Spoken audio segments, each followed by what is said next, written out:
मात्र दुईटा जिनिस आउ घरे थिबा सामग्री रे एते बढ़िया स्नैक्स होई परिबो याकू जीए भी देखिबो न खाइकी रही परिबोनी। आ छोट पिला माने तो यार फ्रेंड्स बनि जिवे। टीवी देखा समय रे तो बड़ लोक माने पूरा एंजॉय करिकी ही खाइबे।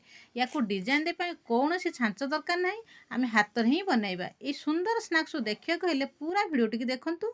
वीडियो टी पसंद लागिले प्लीज लाइक शेयर सब्सक्राइब करिया पई भूलिबेनी। ए स्नैक्स को बनिया पई प्रथम एक थाली रे 2 कप अटा नबा। आपण मेजरमेंट करने जेकोसी कप गिना बा कटोरी नियंतु से मेजरमेंट करूँ। एठी अटा जगह मैदा भी नहीं पारे, आधा मैदा अधा गम अटा भी नहीं पारे, आटार परिमाण को भी कम बेसी करें। यही स्नैक्स ना अटार क्रिस्पी सहित हेल्दी भी रहिबो। एबे कौन करवा ना ये अटार एक छोट चामच जुआणी नवा। ये जुआणी को हाथ टिके क्रश करके पकाइबा। जुआणी को क्रश करके देले कौन हेबो ना जुआणी बहुत बढ़िया बास्ना आसीबो। आउ एथिरे हाफ चामच कला जीरा अटा को देखिकी स्वाद अनुसार लुण दबा। स्नैक्स टी कलर देखापी अल्प टिके हलदी पाउडर, अटा को खास्ता करने 2 चामच तेल। आपण तेल जगह घी भी नहीं पारे। सबू मसला दे सारे पर अटा और मसला को भल भाव में मिसई दबा जमी सबू मसला अटारे मिसी जाए। अटा को चकटियापाई अल्प अल्प पानी दे चकटिबा। आउ एठी अटा को बेसी टाइट ना बेसी नरम करवा, ठीक मीडियम रे ही रखिबा। आउ ये स्नैक्स टी जी गोटे खाइबो तो सबू खाइबा इच्छा करिवो। देखंतु एइटी हमर अटा चकटा हो गला। अल्प अल्प पानी दे चकटी थिले बोली हाथ रे किमा थाई रे टिकिए भी अटा लागिलानी। एबे आको कवर कर दे नेक्स्ट प्रोसेस को जिबा। ई स्नैक्स भितर मसला देवाई मुझे मीडियम साइज रे 3टी सीझा आलू नहीं। आउ ये आलू को भल भाव में प्लेन करके चकटिबा जमी आलू चकटारे दाना दाना हो न रहे। एबे हमर आलू चकटा हो गला। आउ एथरे किछि मसला गुंड दबा, अल्प टिके हलदी पाउडर, स्वाद अनुसार लुण, एक छोट चामच भजा जीरा गुंड, गोटे चामच कस्तूरी मेथी को हल्का भाजिकी हाथ में क्रश करके दबा। भजा कस्तूरी मेथी को आलू देले बढ़िया बास्ना आसिबो। आपण पाखरे कस्तूरी मेथी नहीं तो कटा धनिया पत्र को भी दे पारिबे। आ हाफ चामच लंका गुंड आउ आलू को चटपटा करिया पई हाफ चामच चाट मसला दबा। चाट मसला बदल में आमचूर पाउडर भी दे पारिबे। सबू मसला दे सारे पर आलू आ मसला को भल भाव में चकटिबा। जदि आलू मसला रे छोट छोट आलू पीस अच्छी तो ताको हाथ में एमती भल भाव चकटी मिसई दबा। आउ आलू को बाइंड करिया पई तेल रे जेमिति आलू खोली न जीवो एथिरे 2 बड़ चामच कॉर्नफ्लोर दबा। कॉर्नफ्लोर नहीं तो चाउल गुंड दे पारिबे।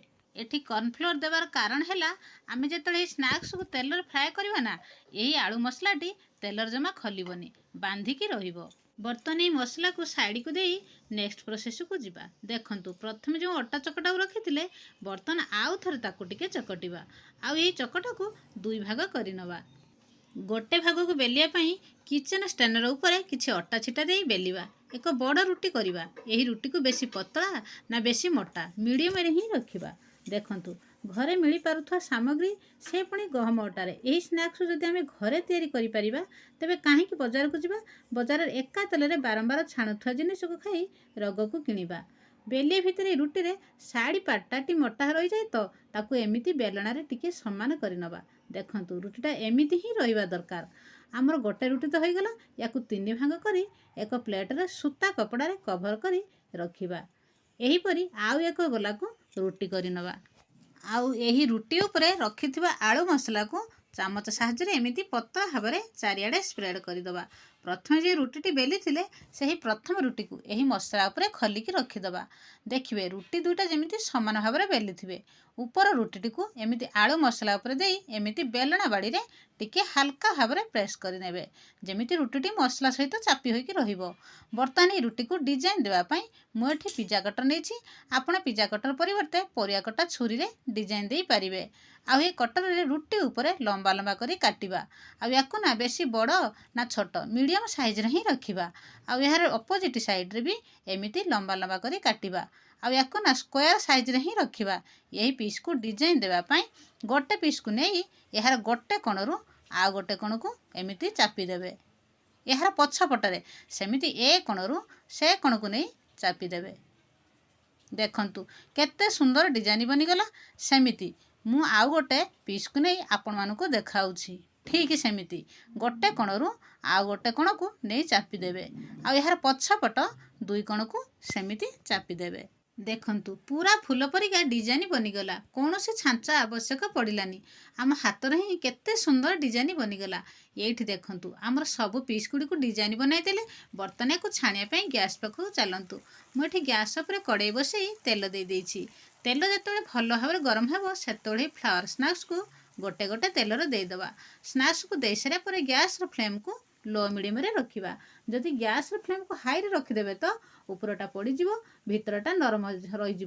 आ स्नाक्स टी क्रिस्पी बनबनी, से गैस फ्लेम को लो मिडियम रखी धीरे धीरे फ्राए करवा। स्नाक्स टी बढ़िया से फ्राए हो क्रिस्पी भी बनब। आराम से भी किसी दिन स्टोर करके भी रखिपारे। यही स्नाक्स को गोल्डन ब्राउन कलर होगा पर्यंत फ्राए करवा।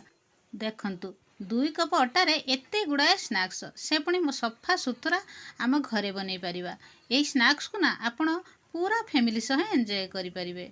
आ छोट पिला मानकु तांको स्नाक्स बॉक्स रे देबा तो पूरा खुशी रे खाइबे। आपण ट्रिप रे जाउछन तो ए स्नाक्स को बॉक्स रे स्टोर करी ट्रिप को एंजॉय करि परिबे। देखंतु एठी हमरो ब्राउन कलर होई गलानी। बर्तन को तेलरू बाहर करि नवा। सबुठार बड़ कथा है ये स्नाक्स तेल को बेसी एब्जर्व करेनि। या जी गोटे खाइब तो पूरा प्लेट खाइबा इच्छा करिवो। बाकी थिवा स्नाक्स को एमिति तेल रे छाणी नवा। जदि भिडियोटी ए पर्यंत देखुचंती लाइक टे करिवे आ सांग मानको शेयर करिवे। एहीपरि नुआ भिडियो देखिया पई मो चैनल को सब्सक्राइब करिवे।